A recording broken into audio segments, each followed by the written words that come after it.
Detroit, início dos anos 60.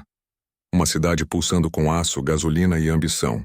Por trás das portas fechadas da General Motors, o maior império automotivo do mundo, não era o barulho dos motores que dominava o ambiente, mas o sussurro de segredos. Em salas enfumaçadas onde executivos engomados tomavam decisões que moldariam gerações, não se discutia apenas sobre carros, mas sobre poder, ego e sobrevivência. Mas a história que vou te contar não começa nos escritórios. Ela começa no limite entre a genialidade e a loucura. No nascimento de motores tão potentes que pareciam vir de outro planeta. Máquinas que gritavam em vez de rugir. Motores que carregavam não só potência, mas maldição. Imagine um motor tão brutal que podia destruir o próprio carro que o carregava. Não rugia, não urrava. Ele gritava. Esse era o 9. O monstro mais temido da história de Indianápolis. Um motor tão avançado e tão letal que os engenheiros se perguntavam: será que a pista sobreviveria a ele? Nos anos 40, a Ford decidiu financiar um projeto ousado. Criar um motor que varreria Indianápolis. Um V8 com supercompressor centrífugo, capaz de girar a 55.000 rotações por minuto. Em uma época em que rivais mal passavam dos 300 cavalos, o 9 cuspia 450 cavalos furiosos. Era como colocar um motor de Fórmula 1 em um kart. O poder estava ali. Mas havia um problema. Ninguém conseguia controlá-lo. Cada corrida parecia uma luta entre homem, máquina e destino. E foi aí que entrou Ralph Hepburn, veterano e respeitado. Um homem disposto a enfrentar o impossível. Ele não apenas guiava o 9, ele desafiava a morte, e em Indianápolis a morte sempre espera na curva. Hepburn não sobreviveu. Sua morte transformou o motor em algo além de uma inovação. O 9 virou uma maldição, um pacto que exigia sangue em troca de velocidade. Mas o público adorava. Quando o 9 entrava na pista, a arquibancada se erguia. O som metálico, agudo, diferente de qualquer outro motor, hipnotizava. Não havia indiferença. Ou você se apaixonava ou você se apavorava. E todo mundo se perguntava: será que hoje ele vence? Ou será que ele mata? A Ford, acuada pelas tragédias e pelos custos, desistiu. Mas um homem não. Andy Granatelli, obcecado, teimoso, quase insano. Para ele, o 9 não era um fracasso. Era um chamado. Granatelli arriscou tudo. Fortuna, reputação, pilotos. O objetivo era simples: provar que o grito do 9 merecia ecoar como campeão. Mas cada tentativa terminava da mesma forma. Fumaça, acidentes, tragédias. Smokey Yunick, o lendário preparador, já dizia: a política mata mais motores que o desgaste. E de fato, a política também começou a sufocar o 9. Porque dentro da General Motors outro jogo acontecia. Enquanto os engenheiros da Chevrolet desenvolviam o poderoso 396, a Pontiac de John DeLorean movia peças nos bastidores. DeLorean não queria que o sucesso da Chevrolet apagasse o brilho da Pontiac. O GTO precisava ser o astro. E se isso significasse estrangular o 396, que fosse. Na pista, ninguém podia parar o 396. Mas no boardroom, bastava uma caneta. Projetos foram atrasados, verbas cortadas, relatórios distorcidos. O 396 não perdeu corridas. Perdeu aliados. Assim, dois destinos se cruzavam. De um lado, o 9. O motor maldito, forte demais para sobreviver. Do outro, o 396. O motor traído, poderoso demais para ser permitido. Ambos tinham a mesma sentença: silêncio. Não por falhas técnicas, mas porque eram perigosos. Um para a segurança, outro para a política. Enquanto isso, nas ruas outro herói surgia. O Chevrolet 283 Fuelie. Pequeno, leve e ousado. O primeiro V8 de produção em massa, com injeção mecânica de combustível. O motor que mostrou que a força bruta não era a única arma.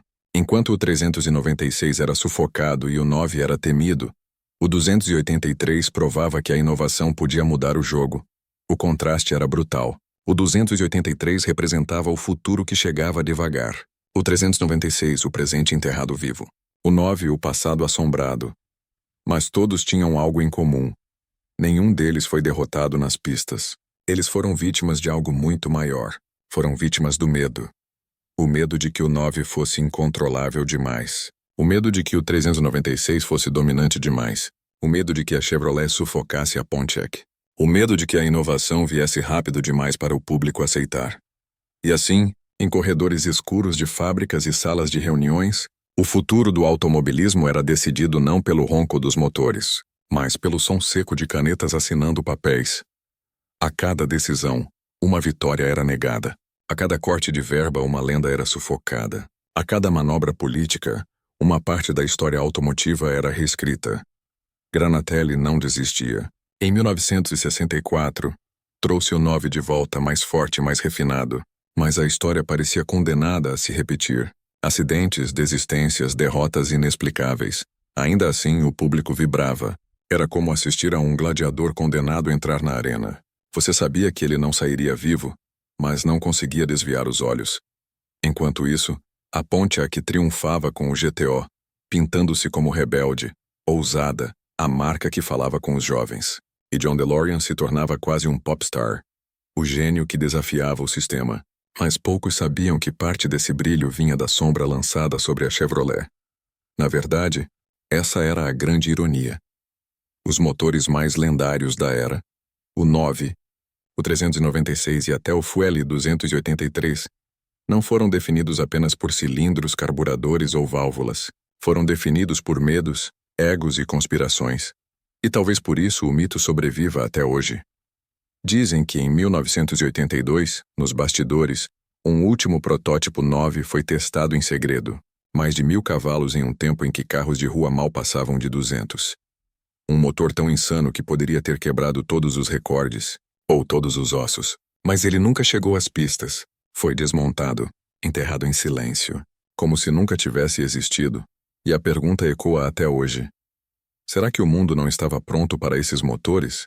Ou será que eles nunca estiveram prontos para o mundo?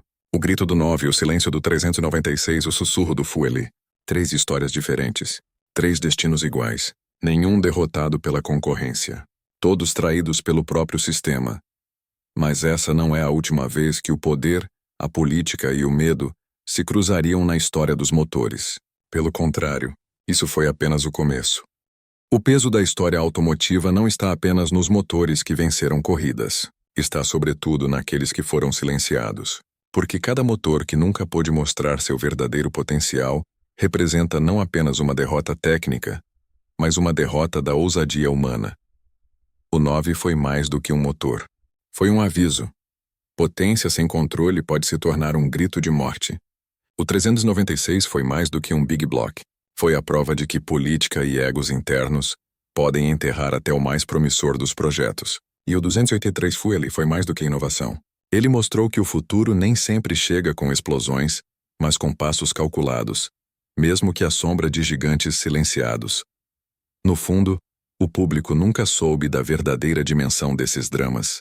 Para quem estava nas arquibancadas, cada motor era apenas som e velocidade. Mas para os engenheiros, mecânicos e pilotos, cada decisão era uma questão de vida ou morte, de honra ou esquecimento. E o que mais impressiona é que, mesmo derrotados, eles nunca desapareceram da memória. Pelo contrário, os motores que não puderam vencer se transformaram em lendas. O som do 9 ainda ecoa em vídeos raros, assustando quem ouve pela primeira vez. O 396, ainda que estrangulado, é cultuado por entusiastas como um gigante que nunca pôde crescer. E o Fuel é reverenciado como o primeiro sopro de modernidade em uma era dominada pela força bruta.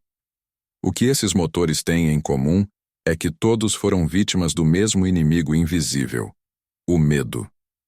O medo de arriscar demais, o medo de perder o controle, o medo de quebrar o equilíbrio frágil entre divisões de uma corporação gigantesca, o medo de entregar ao público algo que poderia ser grande demais para ser aceito. Mas aqui está a contradição que define o automobilismo. Os maiores mitos não são os que venceram. São os que ousaram desafiar o impossível. O 9 nunca venceu Indianápolis, mas é lembrado mais do que muitos campeões. O 396 nunca teve espaço para dominar, mas é estudado até hoje como um monstro sufocado pela política. O Fuel não foi o motor mais forte, mas marcou para sempre como símbolo de uma transição, de um futuro que ainda estava engatinhando. E talvez seja exatamente isso que transforma máquinas em lendas. Não a vitória em si, mas o drama, o risco, a sensação de que algo maior foi perdido pelo caminho. Quando olhamos para trás, percebemos que a verdadeira história do automobilismo não está apenas nos troféus erguidos, está também nos motores guardados em depósitos empoeirados, nos projetos engavetados, nos protótipos que nunca aceleraram em público. Porque cada motor silenciado carrega consigo um "e se?". E o "e se" é mais poderoso do que qualquer vitória. E se o 9 tivesse sobrevivido às tragédias? E se o 1396 tivesse recebido o investimento da Chevrolet sem sabotagem interna? E se o protótipo secreto de 1982 tivesse rugido em Indianápolis com seus 1000 cavalos? São perguntas que nunca terão resposta. Mas talvez não precisem, porque é justamente esse mistério que mantém viva a chama dessas histórias. No fim, os motores não foram apenas máquinas, foram personagens. Eles representaram coragem, medo, ambição e traição.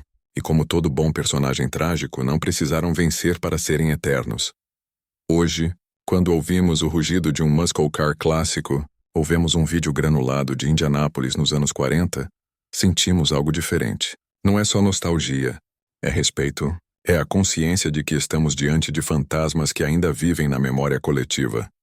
E esses fantasmas não rugem. Eles gritam, um grito que atravessa décadas. Um grito que lembra que, na corrida entre inovação e medo, nem sempre vence o mais forte. Às vezes vence o mais esperto, às vezes vence o mais político, mas quase sempre, o que fica para sempre é aquilo que nunca pôde ser. Porque a maior vitória desses motores não foi nas pistas. Foi no coração de quem ainda hoje, ao ouvir seus nomes, sente um arrepio. O 9. O 396. O Fueli. 3 fantasmas de aço, gasolina e ambição. 3 histórias diferentes. Um destino comum. Não precisaram vencer para se tornarem imortais. E talvez essa seja a verdade mais chocante de todas.